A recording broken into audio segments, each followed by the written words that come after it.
It's the Fade 5 Podcast with Brad Evans and Nate Lundy. Place your bets, you jackwagons. Brad the Big Noise Evans here, joined by the good son of Nathaniel Lundy. 'Tis another riveting edition of the Fade 5 Podcast. Emphasis on riveting because we got that kind of a matchup tonight when Aidan battles Easton Stick in a battle for the ages. We're going to get to the countdown, which is all Thursday night football related because you're going to need some action to stay awake in this game from start to finish. But first, let's hop aboard the Honk Honk Plus a Bus and get a plus 100 or greater odds wager on the board. It could be in Thursday night football, could be on the NHL ice. That's probably where Lundy is going.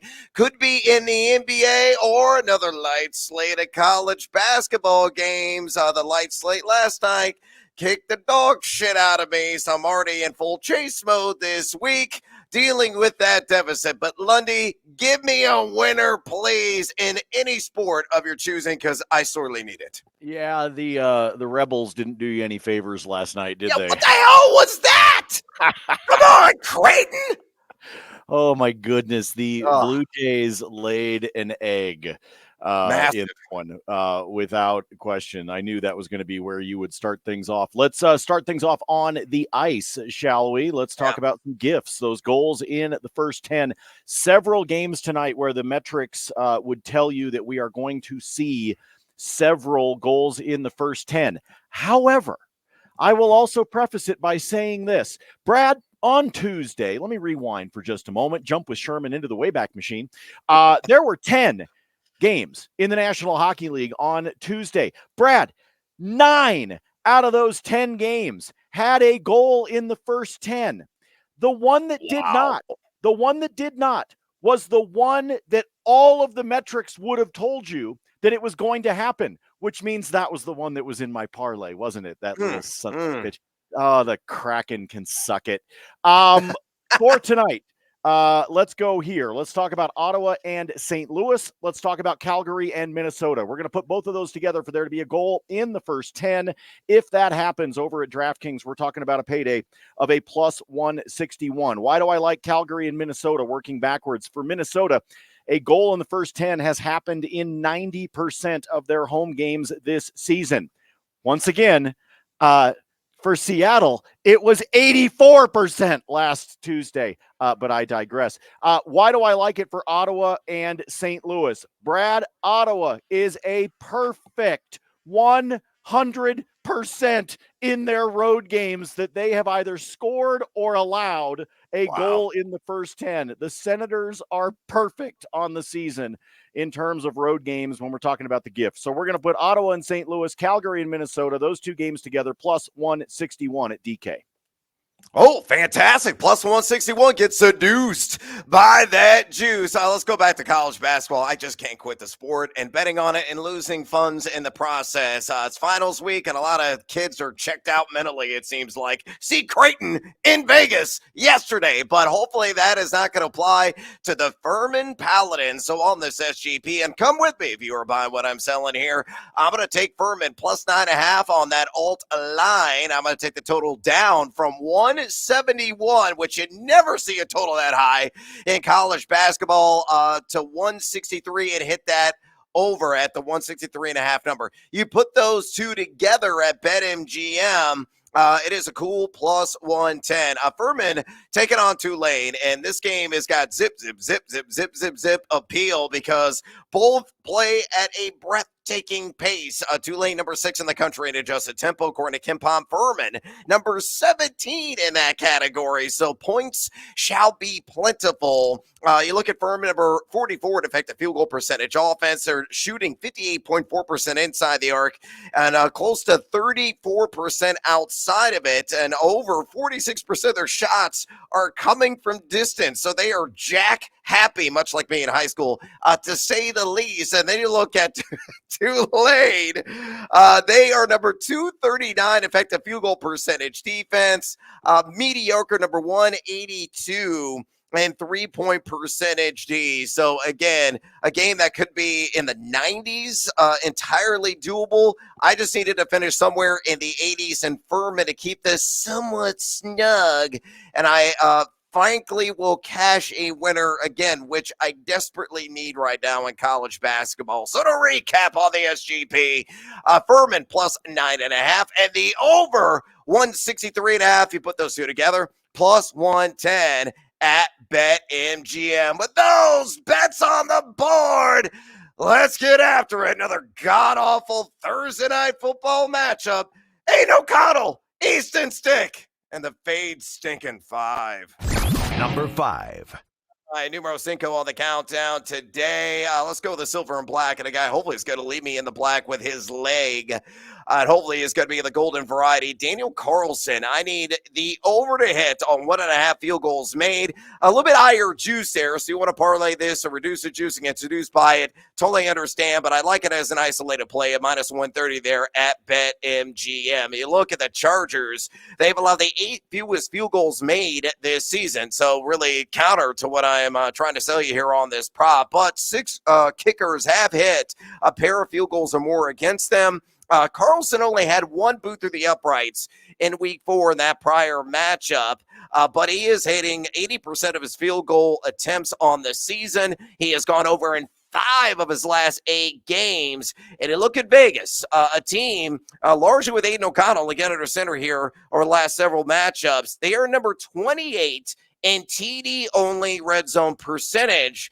And you know they should be able to freely move the chains vertically against a very suspect pass defense. It's number 22 and pass EPAD. So put it all together, their ability to, bog down on the opponent's side of the field, which is kind of typical. Hopefully it's going to be more than 3-0 like last week. Maybe it's 6-0. I'll take that.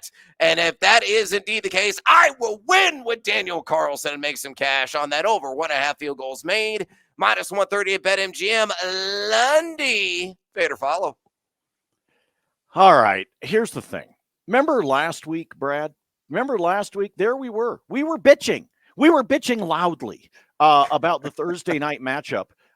We had said that it was going to look more like a Pittsburgh Pirates versus Boston Red Sox score. And what happened? So I want you to be careful disparaging Easton Stick, okay? Which, by the way, I'm pretty sure that's like a slow pitch softball bat that you can buy at your local Dick's Sporting Goods, or a porn star. Oh, it's absolutely a porntastic name. It's spectacular. But I'm also, like I said, I'm fairly convinced that for like old man beer league softball, Easton Stick is actually one of the bats that you can buy if you take that kind of shit way too seriously. I'm going to play this one just because of what we're expecting out of this game. You could see a lot of things stall. And from an early bonus time standpoint, I don't even have the number. I'm not so sure, Brad, that I wouldn't do the exact same play with Dicker. As long as we're talking about porntastic names, I'm not so sure that we don't go with Cameron Dicker as well to do this from a made field goal standpoint. So I'm all about this just because of what I think could wind up happening this evening. But again, last Thursday, I was expecting a snooze fest, and instead, Bailey Zappi and the Steelers wound up actually entertaining us for 3 hours. I was very impressed, but good one to start off with. Let's get a couple of field goals through the uprights, maybe even in the first half, and we cash this one. It's up, and it's good. Please, Daniel Carlson, split the uprights twice. Number 4. All right, numero cuatro here on the Fade 5, all Thursday Night Football, all the time edition. We're going to go with Austin Eckler, the pride of Gunnison, Colorado, in Western Colorado, formerly known as Western State University. Give me the over on 77.5 rush and receiving yards combined, minus 115, standard juice there at DraftKings Sportsbook. The overreaction with Austin Eckler, he was supposedly going to take a back seat. We're going to see more Joshua Kelly, Spiller, and a full-blown RBBC last week, but Austin Eckler had other plans and motives, and he was entirely motivated in that matchup against the Denver Broncos. He had 15 touches and went for 100 combined yards, so he silenced his critics who said that his value is really falling off. And I think that trend is going to continue even in the short week. Why? Las Vegas, number 25 in rush EPA defense on the season. They're giving up 4.39 yards per carry and 139.3 total yards per game to the running back position. A lucky 7 RBs have gone over this number against them this season. Eckler has done this 4 times this year. And remember, he missed the week 4 matchup between these two squads earlier this season. So pulling that all together, give me Austin Eckler over 77.5 rush plus receiving yards, minus 115 at DK. Lundy, fair to follow. Give me all the Austin Eckler tonight. All of it. Yep. I'll take the combined yards. I will take receptions. I'll give me all of the Austin Eckler tonight because they need him. And they need him badly if they want to stay competitive in this contest on the road against Vegas. So, yes, like I said, I will take – if I'm doing an SGP, which probably means he's going to, like, roll his ankle in the first 2 minutes and get me nothing, it'll be like the other night when Jokic got tossed for absolutely no reason. Ridiculous. Right here at the United Center. Yeah, at the United Center. Oh, on Serbian Heritage Night, right. By the way. Oh my God. Everybody wants to talk about the officiating in the NFL. The NBA is a joke. It's a crock. It's an absolute crock. I mean, Draymond Green basically John Bones Jones. Yep. So he deserves it. But yeah, Jokic, I'm sorry. I just can't. And I know I'm biased because I know I'm here in Denver, but that also screwed a lot of us on player props when it came to Jokic in that road game. But for Eckler, let's hope no ankles, no knees, no elbows, no nothing, just lots and lots of yards. Yeah, and also don't punch any dudes or call a ref an MFer, Austin Eckler. Number 3. All right, numero tres here on the Fade 5 countdown. No Keenan Allen in this game, so somebody's got to step up for the LA Chargers. I say it's going to be the rookie out of TCU. Great Hardy Toads. Give me the over on Quentin Johnston. 26.5 receiving yards at a minus 115 juice. Pulled this one from BetMGM. Nice little brewing chemistry that he showed last week with Easton Stick. Johnson did a season high 47 routes in that game. Was targeted just 4 times, but caught 3 balls for a season high 91 yards. He has gone over 26.5 receiving yards in 3 of his last 5 games. We know how he's utilized at TCU, and it's really kind of transferred to the NFL. And they're trying to feature him more and more here down the home stretch to get his feet fully wet. And hopefully it's going to propel him in his sophomore campaign, whether on design screens or down the field using that electric speed that Johnston owns to get some chunk gains. And really, this could be a single play payday here in the end, given Stick's propensity and proneness for chucking it deep, typically to Johnston, at least that we've seen here the last game or 2. Look at Vegas. 22 wide receivers have hit the over on this. I will say this: his paper matchup, not the greatest. Meek Robertson in coverage is giving up just a 58.5 catch rate and 66.2 passer rating to his assignments. And his primary assignment in this game is going to be the rookie there in Johnston. But again, this could be tallied on a single catch. Get it done, son. Do it early so I don't have to sweat this sucker out. Quentin Johnston over 26.5 receiving yards. Somebody's got to step up. Minus 115 at BetMGM. Lundy, fair to follow. I have a problem with just about any receiver props. I don't have a problem with Austin Eckler, but I've got a problem with just about any receiver prop in this game tonight because of the quarterbacks. You're talking about a dependent position. You're talking about a rook in Johnston. Yes, it could be a single catch payday. I think I got to fade you on this one, but it's mostly because like I said, I just don't want to touch the receivers tonight. I think this is going to get ugly. And I think we're going to see some not great quarterback play. You could wind up, Johnston could be wide effing open and literally have the ball thrown at his feet, Tim Tebow style. So I'm just saying, I have like I said, I have a really hard time with the receivers tonight, especially knowing we got some big names that are out and some unknown names under center. Quentin Johnston, please touch somebody so I could touch myself on the over 26.5 receiving yards. What is wrong with you today? Cue the Divinals. It's a classic jam. Number 2. All right, numero dos here on the Fade 5 podcast. A very salacious edition, apparently. My mind's permanently trapped in the gutter, but hopefully Austin Eckler will score an anytime touchdown. Let's double down on another prop on the pride there of Western Colorado at plus 160 at DraftKings Sportsbook is where I pulled this. Eckler has scored a TD in 5 games. That's it so far this year. A little bit of a disappointment, but again, he's getting the workload. He's getting the volume. He should be able to maximize the matchup. Again, Vegas, number 25 in rush EPA. They have allowed a baker's dozen total touchdowns to the running back position via the ground or air, which are specialties of Eckler because he is a do-it-all Swiss Army knife. He is number 18 as well. I mean, total red zone touches has gripped the pigskin 30 times inside the 20. 9 of those have come knocking the door at the goal line. So if he splashes 6, does a little end zone celebration, breaks out the air guitar, hopefully, and rocks out Austin Eckler anytime touchdown, plus 160 at DraftKings. Lundy, better follow. This is easy. I'm going to save space for bonus time just because I told you I want all the Austin Eckler tonight. He's the only guy that I trust. The only guy that I trust in this game. So I liked him on the rush plus receiving. I like him for his receptions. I like him for a touchdown. I think this is just the route I need to be able to go. It's the only guy that is going to matter to me tonight. Those of you that are entering into your fantasy playoffs and you have Eckler, you right now are nodding, hoping that you're starting off the first week of the playoffs in positive territory. Like I said, I'm all about Eckler tonight. I'm hoping I'm not jinxing him, but I love him at a touchdown, especially at those odds. Whale on the whammy bar. Get it done, Austin Eckler. Number 1. Numero uno here on the Fade 5 countdown. My top play on this god-awful Thursday night football matchup. And we got breaking news right before tape time of the podcast. Ian Rappaport of the NFL Network reporting that Davante Adams, Davante Swing, will indeed be in the lineup tonight. He was questionable with an illness coming in.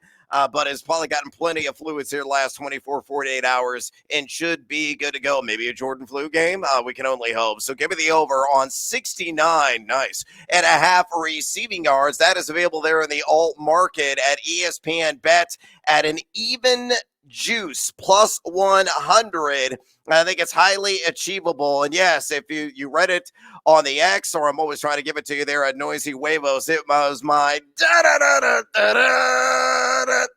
sledgehammer special in this matchup. And I think it's quite achievable. You look at the Chargers, number 22 in pass EPA defense. They've allowed the 5th most wide receiver yards this year. And it's good to see a lot of Michael Davis in coverage. He's been somewhat of a pushover in that capacity. 65.2% catch rate is what he is allowed with a 117.1 passer rating to the guys he is following. And you look at Adams, number 4 in total air yards. He's averaging a robust 9.8 targets per game.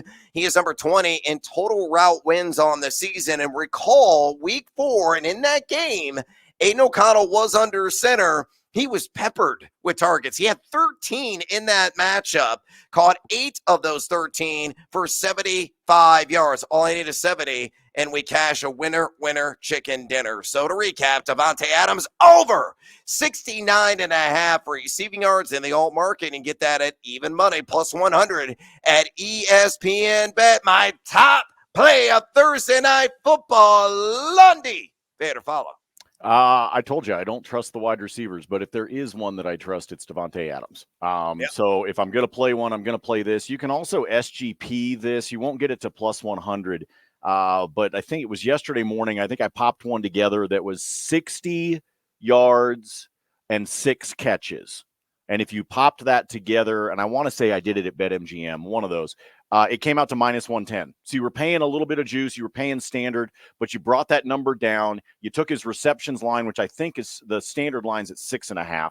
Yeah, so I went ahead and popped it down to the half dozen on the 6 or more. And like I said, it was just barely minus odds. I'm not so sure that I don't like that. But the idea here of the even money at ESPN bet for him to hit 70, I'm okay with this, just because if there is a receiver I'm going to be okay with, it's going to be him, because O'Connell's been playing, right? I mean, we're talking about it's a craptacular quarterback matchup for Thursday night football tonight, but at least one of the guys has been out there on the field with Adams. And so at least you can expect something to come from the fact that these two guys have played together a bit over the course of the last few weeks. So if anybody's going to do it, it's going to be Adams. I'll take it at the plus 100. Yeah, hopefully the chemistry is going to be bubbling between those two in this matchup. So, yeah, I do like the over on that 69.5 receiving yards. Hey, Lundy, it's bonus time. I know there's some light slates out there, but you got a ton of additional action surely on the ice, maybe in the NBA. I got nothing else in college basketball because it's a sorrowful slate. It really is. I'll have some additional Thursday night football plays as well. But, good sir, I give you the floor first. What do you got? Well, my favorite part is that you're actually still going to chase in college basketball. Yeah. Like, I don't. Bourbon, baby, get it done. Well, you're out there, you're looking like, I don't know, the Citadel play. I mean, come on, you're going to go find something that you can try to bank on. Let me go to the ice. I already gave you a 2-legger that I like on the goal in the first 10 there, and when we were kicking things off on the plus bus. Let me give you a second one that I like that's got even better odds. Let's go to Detroit. The Red Wings will be hosting the Carolina Hurricanes. Give me a goal in the first 10 between those two. Each of those teams, by the way, has had the goal in 4 out of their last 5 games. And then we're going to go to Edmonton, north of the border. That is where the Lightning will be.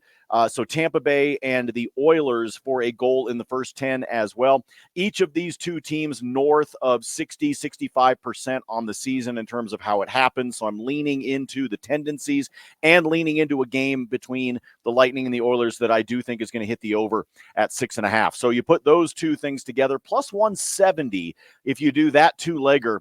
If you put them all together, and if you're sadistic like I am, you might decide you want to sprinkle, a quarter unit, a tenth of a unit, whatever on that. If you put all 4 that I have given you in today's pod together, plus 609.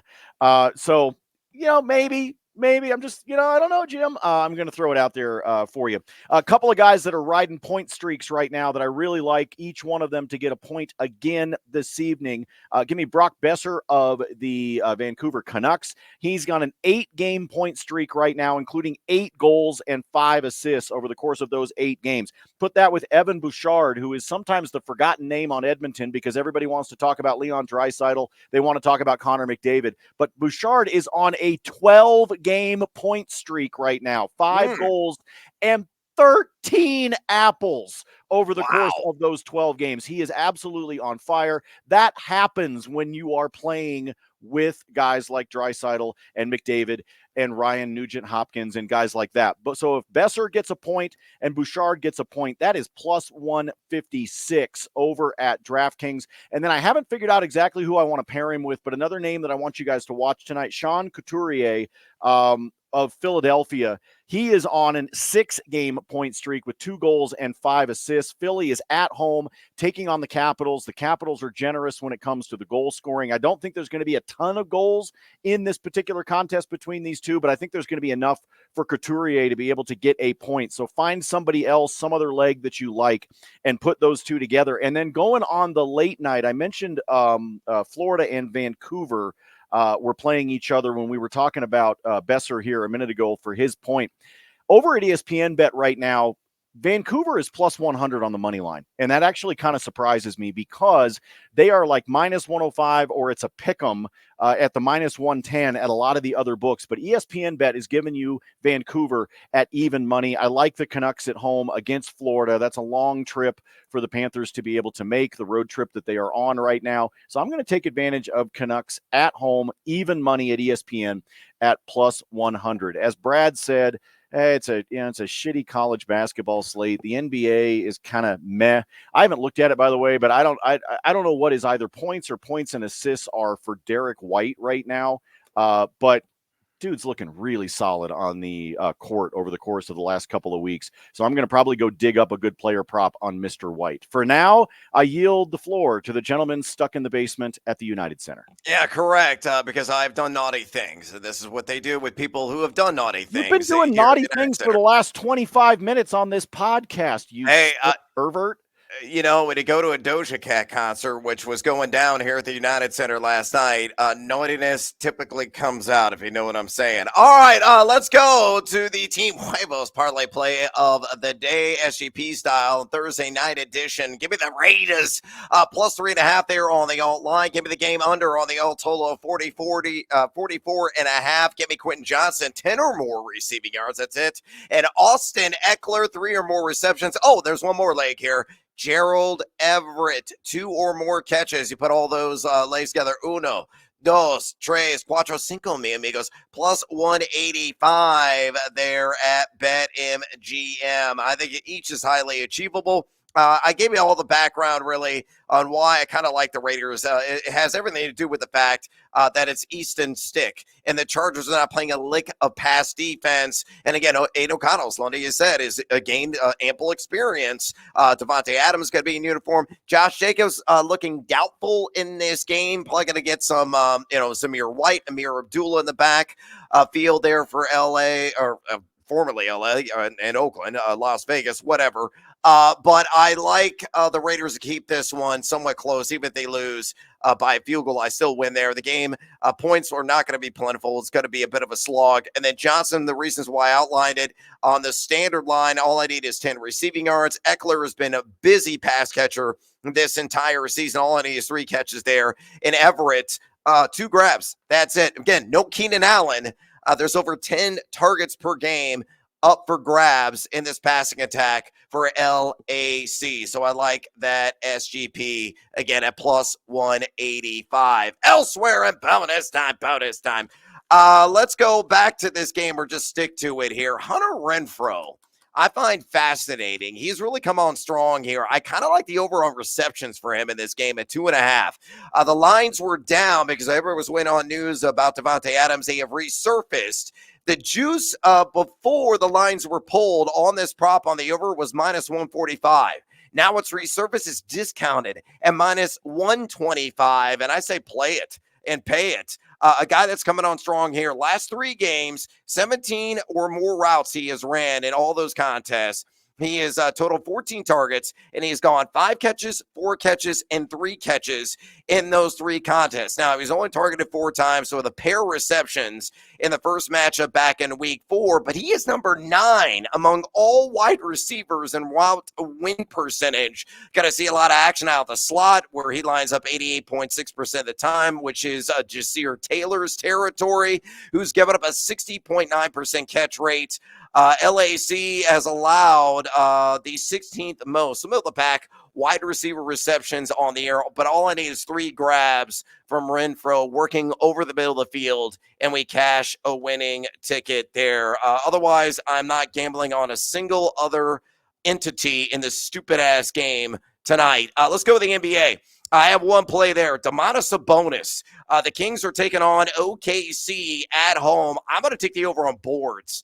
13.5 rebounds. Seems like a sky-high number there at a minus 110 juice at BetMGM. But OKC has allowed the second most opponent rebounds per game in the association this season at 47.1. Sabonis has been crashing that glass here in the month of December. He's averaging 14.2 rebounds per game.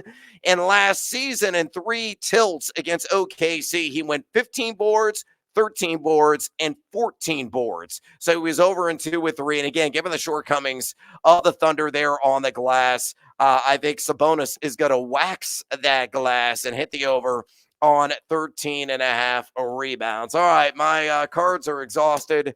I am out of breath. We are out of time. I got a raging hangover because I had a Christmas party with the staff here at Stadium Sports last night. And that's what it is. I spent 29 minutes trying to figure out exactly what happened to you. Yeah. Our Christmas party at the big old Mile High Sports here in Denver was on Tuesday night. I think I got home at 2:30. Well, I called it much earlier than that. I didn't. I made the shrewd move of not going to the Bally's Casino with some of my colleagues. So I saved a few buckaroos there, and I proceeded to watch Creighton suck instead against UNLV. You drunk off my ass. So, I love it. It's my plight as a gambler.